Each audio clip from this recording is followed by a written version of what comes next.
अब आई तनी कथा प्रसंग पर मतवा के आज माई के जग में हमन आयल बानी समझी कि हमरे माई रही हो कहे कि हमनी के बिहार भर के सबकर माई माई हो, सबकर बाप बाप हुआ, सबकर भाई भाई हुआ, सबकर बेटी बेटी हो, सबकर इज्जत अपन इज्जत हो।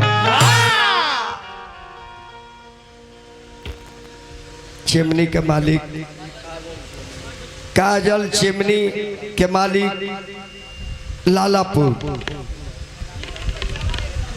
एपी राज पुरस्कार दिल बनी बड़ी प्रेमी है, बड़ी मानी ले और भगवान से कामना करो कि रुआ चिमनी में 6 चक्कर चलल बा, अगला साल 9 चक्कर चले।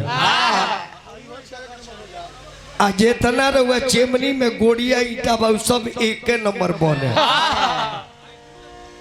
हिनको के ले ले चिमनिए पर ले जाए गहकी और बढ़ जाई। हाँ ईटा के गिनती मुंशी जी भूला जाई है। अब बुझे जे 1500 ही लाद दिल हाल वही माई के तनी नाम पर चर्चा करे के बाद ओ समय के बात बा एगो सती के प्रसंग रहने से उन्हें से भी सुननी बड़ी सुंदर लागल। भक्तमती सिमरी के कथा ऐसे कि भक्तमती सिमरी जौन रहे ओकर पहिलका नाम भक्तमती सिमरी। आ सिमरी भइल कब जब राम से दर्शन भइल। बाबा जी ने बहिष्कार कर दियल कि बाबा कुटी में लड़की रखले बड़े और जाना में साधु लो नहाए जाओ और सेवरी चल जाओ तो साधु बाबा लो जल से निकल के भाग जाओ। बाबा शराब दे ले यही लड़की के चलते पूरा जल में कीड़ा ही कीड़ा हो गए। लेकिन कथा बा उस समय के एक समय गोस्वामी तुलसीदास जी लिखले बानी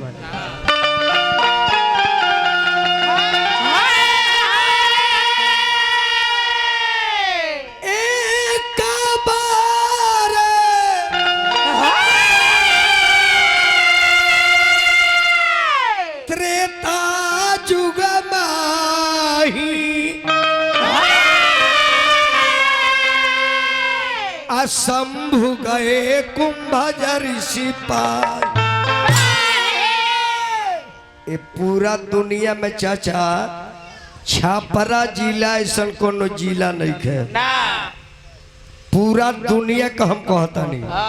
राम जी के जन्म के कारण छापरा, राम जी धनुष तुरले धनुषा के निर्माण छापरा, ददीची बाबा के घर छापरा, मोरध्वज राजा के घर छापरा, शिलनिधि राजा के घर छापरा, विष्णुमोहनी के घर छापरा, विष्णु भगवान अइले छापरा, नारद जी के बानर के मुंह मिलल छापरा, अनसुईया के घर छापरा, अंजनी के नैहर छापरा, हनुमान जी के ममहर छापरा, गौतम ऋषि के आश्रम छापरा, राम जी के बहन के शादी छापरा छापरा,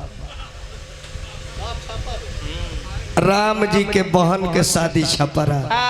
एक नाता से राम जी हमनी के बेटा लगी है और दूसरे नाता से हमनी के सार लगी है।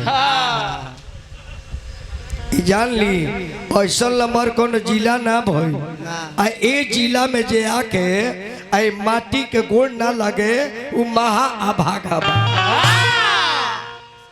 कुंभज ऋषि यही छपरा जिला में दाऊदपुर थाना कोहड़ा बाजार, यहाँ समुद्र महाराज के 3 अजूरी में पी गई।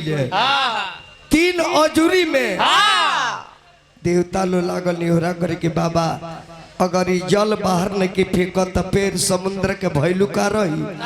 तब तो बाबा घोट गई बड़े अब उल्टी नानू करी है पियले 1 नंबर से आ छोड़ले 2 नंबर से। ऐसे समुंदर के पानी खार होला खार होला। तब बाबा भोलेनाथ अपना सती से कहने की सती ए अब रोले अगवा मत बोली भैया ए मलिकार ना ही उन्हें बतियाब लो तो तनी दूसरे कहा जाए।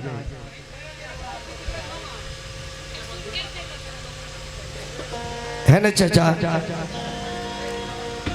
संता के शादी श्रृंगी बाबा से छपरा जिला में भई रहे, जेकर नाम संता हो, जेकरा के शांति भी कहल जाला।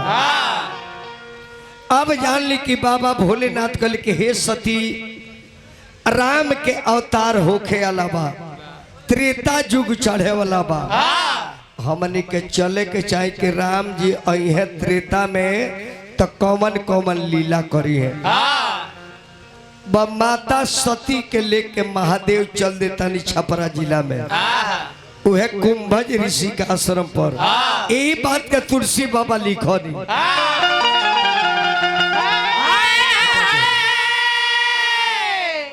एक बार त्रेता युग माही शंभु गए कुंभज ऋषि संग सती जग जननी भवानी अपूज ऋषि अखिलेश्वर। जब कुमना में बाबा भोलेनाथ सती के लेके गए आश्रम में, तो कुंभज बाबा खड़ा होके प्रणाम कैले, तो सती के मन में बीमारी समा गई कि लो यहाँ हमने के शिक्षा लेबे आनी, यहाँ ट्यूशन पढ़े आनी, और टीचर हमने के प्रणाम करता रहे। महादेव जान गए कि सती के मन में खोट हो गई, इनकर विश्वास कटा था। कहली कि भोलेनाथ बताई यहाँ हमने के शिक्षा लेबे आइल बानी, आई तो मास्टर साहब हमने के प्रणाम करता। कुंभज बाबा कहनी कि हे महादेव कुटिया में स्वागत बा, माता बैठल जाओ, आसन ग्रहण करी। दोनों प्राणी बैठले आ कुंभज बाबा कथा के शुरू कैले।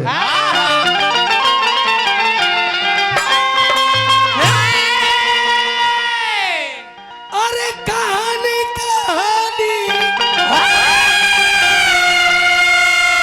अरे कहानी कहानी कहानी, शिव सुना तारे राम के कहानी, राम के कहानी। त्रेता युगावा में रामचंद्र आई है, त्रेता युगावा में रामचंद्र आई है। ध्यान से सुना तारी अरे सती महारानी, शिव सुना तारे राम के कहानी।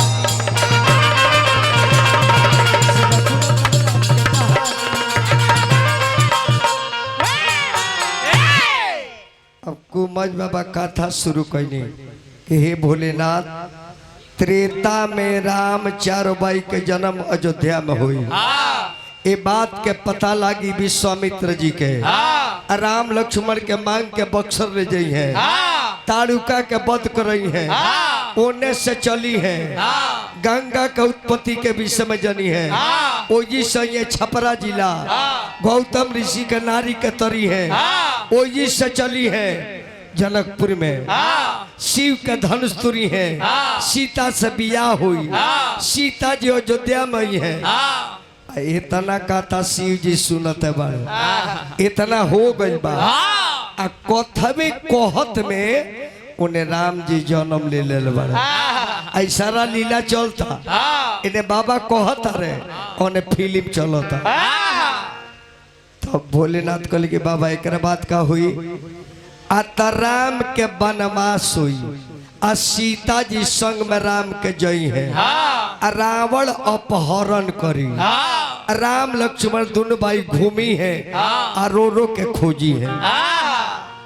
इतना दिन जब बीतल तब भोलेनाथ कहने के बाबा अब हमने के इजाजत दिया जाके हमने के चली। कुंभज बाबा कहने के हाँ महादेव जाई जाओ, बहुत दिन हो गए, जाई जाओ।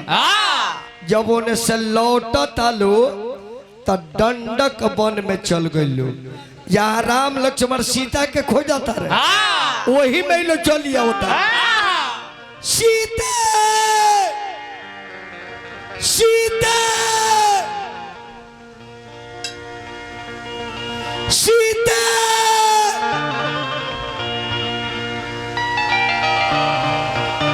सीता लक्ष्मण सीता के तू छोड़ के काहे के गो जानकी कहाँ चल गई औलो शिव असत्यों से चलल बालो आई लो खो जाता लो लक्ष्मण अरे कुटिया में नहीं खी अरे प्राण प्रिया अब बोलाए बबुआ का होई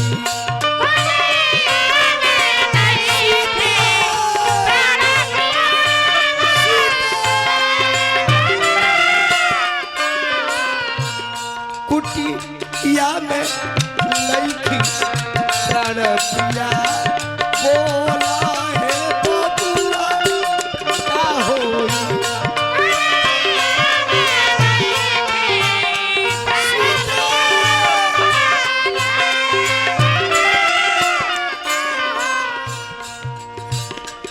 चिड़ई चिड़ई जानकी के देखलू हो तले चिड़ैया उड़ जाओ पागल हो गई बारे प्रभु पूछले उड़त चिड़ैया से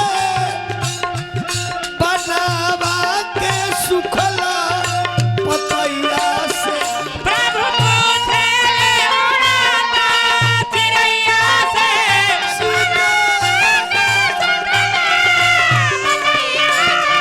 प्रभु पूछले उड़त चिड़ैया से बनावा के सुखला पतैया से प्रभु पूछले उड़त चिड़ैया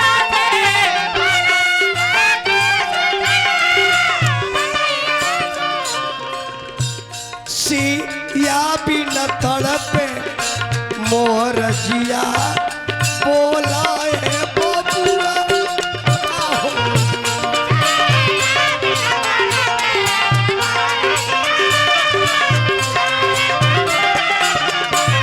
सिया बिन तड़पे मोर जिया बोला है बबुआ आहो।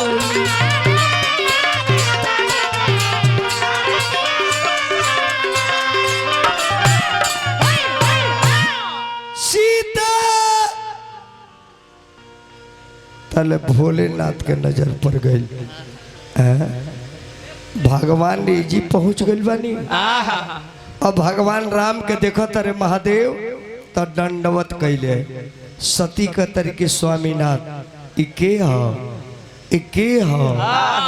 आ त जेकर कथा सुन के अवतारू उहे भगवान है कथा सुनलू है ना ये हेंगा लीला होई आ सीता के चोरी होई आ राम लक्ष्मण खोजी है ओई जी कथा पहुंच गई बा सती के तरीके भग महाराज इन न रहवन के नारायण भोलेनाथ कहले कि सती ईश्वर पर उंगली उठावल कदापि गलत हो जाला कली जना मन हम सोचता नहीं इन नारायण हवन कि नर हवन आ जब भी भगवान हवन तईगा मेहरारू के चोराई आ यदि मेहरारू चोरियो गइल बिया त जानत काहे न कौन आ जब जानते बड़े त रोवत काहे बड़े महादेव जान गए कि सती के मन में विश्वास नहीं है महादेव कहले कि सती अगर परीक्षा लेवे के बा तो जाके ले लो कहली ना जे परीक्षा ले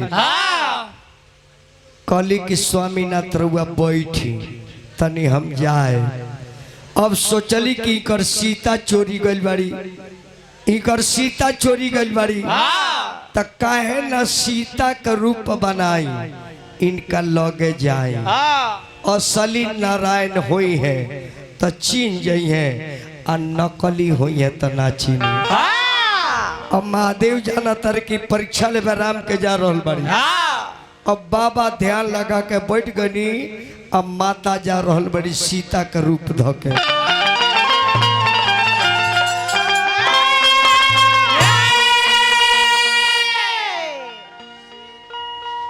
बैटरी खत्म बा भाई। हेलो सीता जी का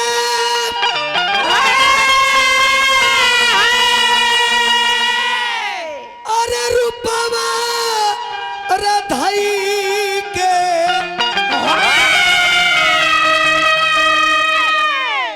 राम के समानवा गइली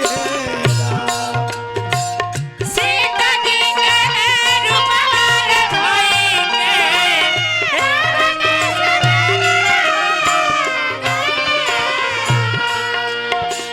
सीता जी के रूपवार धोई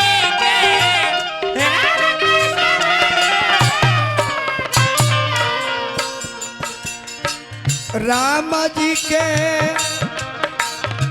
करबा जानवा। जय हो हमर बाबू रौ नानी नुरनी है। अच्छा दादी वो चाची के पोता के तरफ से पुरस्कार मिलल बबुआ के शुभकामना बा। आ वो चाची के हम गोड़ लागतन। राम जी के करबा जानवा इहे आरमानवा भइलिए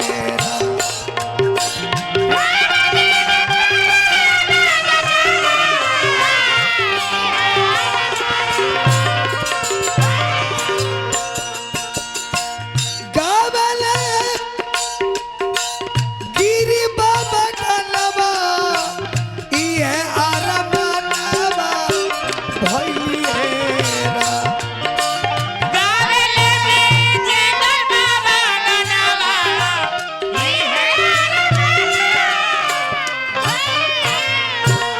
अरे चलवा बनवले तूफानवा चलवा बनवले त इहे आरमानवा भइलिए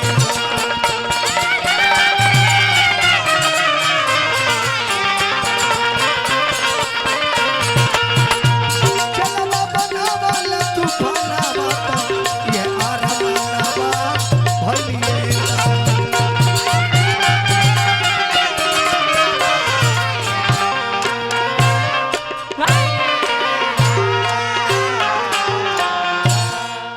सीता जी के रूप बना के चल गई राम के सामने। आ जाके गो रोड पर बैठ जाता रही। रोड पर बैठ जाता रही। आ राम लक्ष्मण खोज रहल बड़े तने और डाला न टोन तन मदद करो यार रोज के बाद मिजाज ठीक नहीं के तनो उठा के रखो। हल उठा के जितने चटक होके जाकर रोड पर बैठ जाता रही। चाचा इन्हें राम लक्ष्मण खोजा तर हाय सीते हाय सीते हाय सीते तल लक्ष्मण के नजर पड़ल। भैया माता तो खुद बैठल बड़ी। भगवान कने के लक्ष्मण शांत रह। कहले लक्ष्मण के भैया हमने के बेकार है घूमता नहीं उ तो माइये है उ तो जानकी है। लक्ष्मण रोक आवे दो। जब करीब में आओ तेरी सीता बन के तब भगवान राम कहने की माता कहने का एगो तो हमार मेहरारू भुलाइल भी है तब वन में ढोता नहीं आ रउआ जे एने ओने घूमता नहीं तो बूढ़ऊ के का दशा हो तो अभी सोचा तरी कि लो ए दादा इंटरव्यू लेबे नहीं हमारे इंटरव्यू लेबे लगे। राम कहने की माँ कहवा गवालू ये माई हो भोला ऐसन सा जाना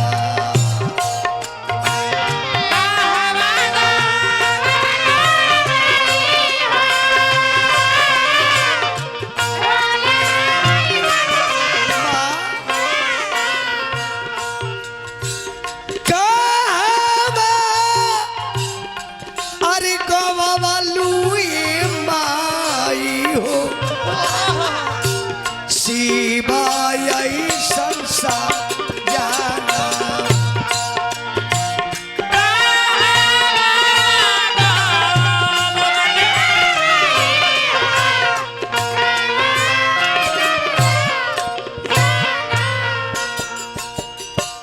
छोड़ी के सजनवाए माई हो घूमा तारू हो पानावा। छोड़ के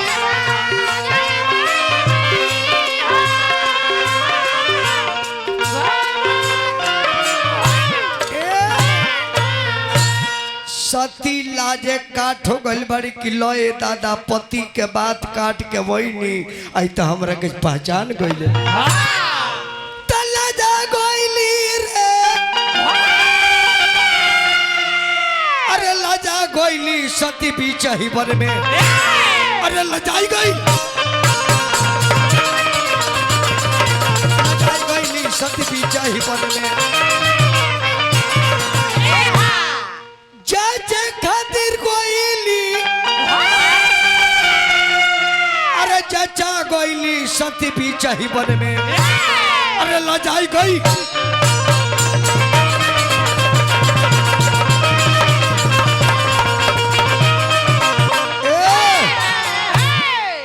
भगवान जननी की माई शर्मा गई बड़ी जब सती उन्हें से लौट तारी तब भगवान ऐसा माया बनौनी है मत फेरा भगवान ऐसा एगो माया रचनी चाचा कि जेने देखो तरियो ने राम लक्ष्मण सीता राम लक्ष्मण सीता कहले के है एकर मतलब कि अंतर्जामी नारायण हुआ एकर सीता चोरी गई बड़ी और हम जेने देखो तनी राम सीता लौकता रहे माथा एकर चक्रियाए लगल भगवान जने की माता घबरा तारी जब माया घीचनी आ मिजाज फरिश भइल त लवट के सीख के लगेली भोलेनाथ ताक बन के बैठल बड़े सब देखता रहे कहले कि सती का भइल ह का भइल ह कहले कि चली घर है कहले कि भइल का गइलू त का भइल ह कहले कि चली ना घरे चली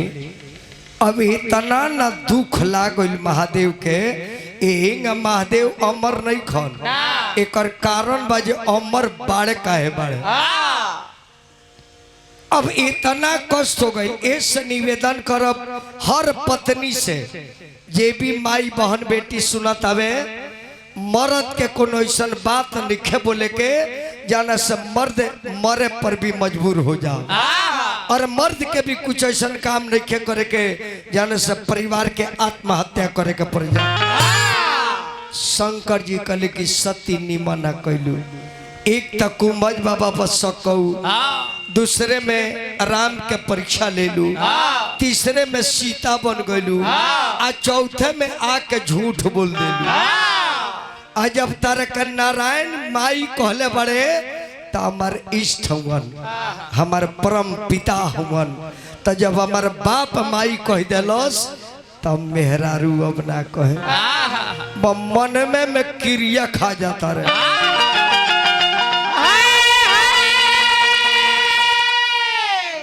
शिव संकल्प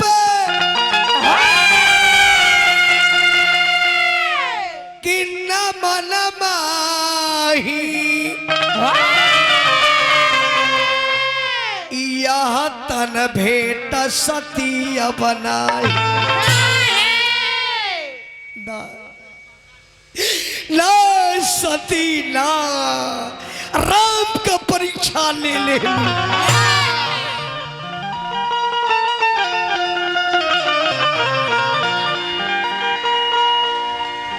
मानस के भीतर वाली खो अरे पलवा के ऊपर हो कि बारवा अरे बारवा तरवा जोगिया मरल है असरवा हो कि बारवा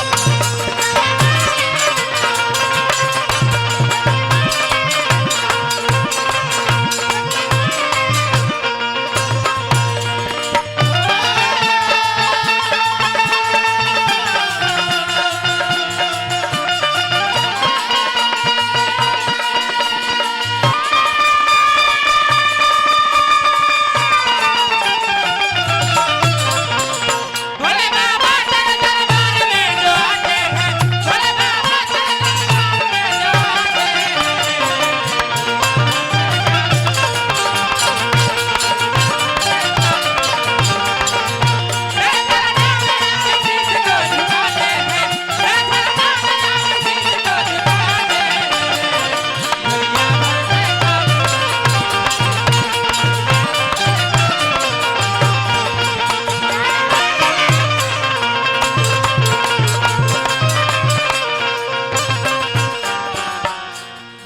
समाधि लगा ले और माता ने उन्हें जातर किया है दादा आंख बंद कर दे तड़पतारी तड़पले मछली जैसे जल के भीतर हो कि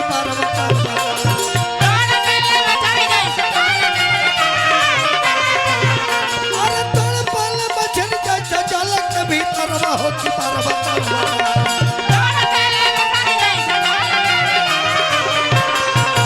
जोगिया मार ले असन हो कि